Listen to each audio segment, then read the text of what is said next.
Owning a home is the American dream, but not fully understanding how the process works can turn it into a financial nightmare for first time buyers. While most potential homeowners believe the biggest money hurdle will be saving for a down payment, the reality is most buyers are often blindsided by hidden fees, which can end up costing them big time. So, what do home buyers need to know about the process to accomplish their goals and save money, especially in the current home buying economy? Well, today I've got Sarita Battles, Head of Community and Affordable Lending at Chase. She's joining us live from Jacksonville, Florida, with tips to help. Good morning, Sarita. How are you? Good morning. How are you? I'm doing great. Sarita, this is a tough time, especially for first-time home buyers. But you say the biggest hurdle isn't the down payment. What are some of the biggest other costs that can blindside buyers? Yes, I think oftentimes first time home buyers go into the home ownership process thinking about rates and then thinking about down payment.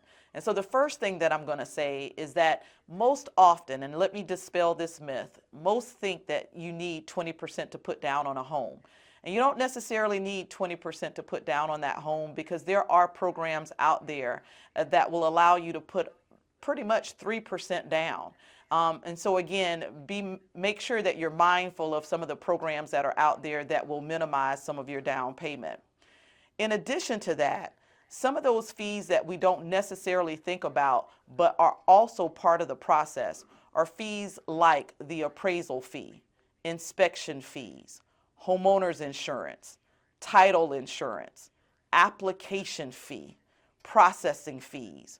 Those are some of the other fees that are also part of the home buying process that first time home buyers need to know about. Some of those fees cannot be avoided, but there are others where you do need to be aware or at least be able to compare those fees with others. And that is your application fee, your processing fee. What I will encourage first time home buyers to do is to work with their banks. Because typically, when they work with their bank or their local bank, those fees are typically minimal in comparison to lenders or non-banks that are out there. And so again, just be mindful to work with your local banks when you're looking to purchase your home, but then also being mindful of some of those other fees that are also inclusive of down payment as well as rate. Sounds like lot of homework, a lot of homework. So, what Yes. are some of the most, yeah, what are some of the most helpful tips for first-time home buyers looking to enter the market this fall? Yes, one of the things that I would say is that there are a lot of tools and resources out there that are available at our fingertips.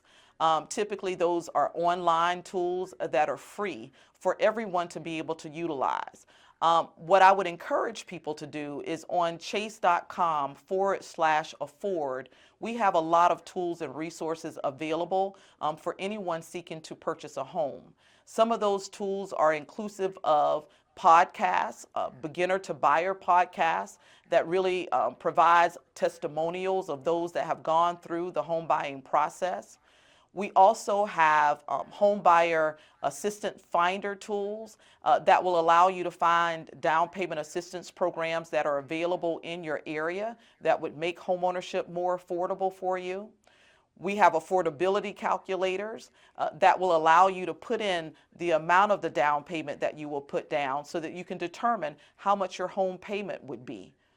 And then the last thing that I would say is that we do have a tool embedded in that is called Chase My Home that will enable you not only to go in and apply for a home or apply for a loan or to even be able to look at your loan and anything that you may already have with Chase, but it also has a property search tool that enables you to be able to go in there and look at properties that are available for sale that are in your price range.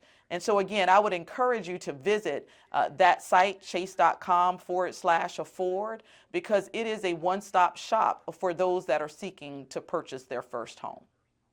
Now, Sarita, is there any benefit to buying a home in the fall versus the spring or the summer? I always say that there is a benefit there because most often, if you're buying a home during the spring and the summertime, those are usually the time when folks are shopping because the sun is out.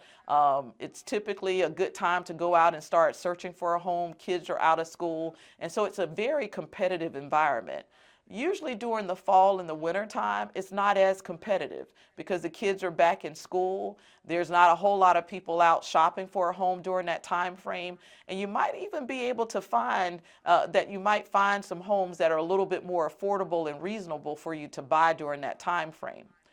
The other thing that I would encourage people to think about is don't also think about the rate environment. A lot of people are waiting for rates to go down before they go out and start to do their research. What I would say is that there's always a good time to buy a home.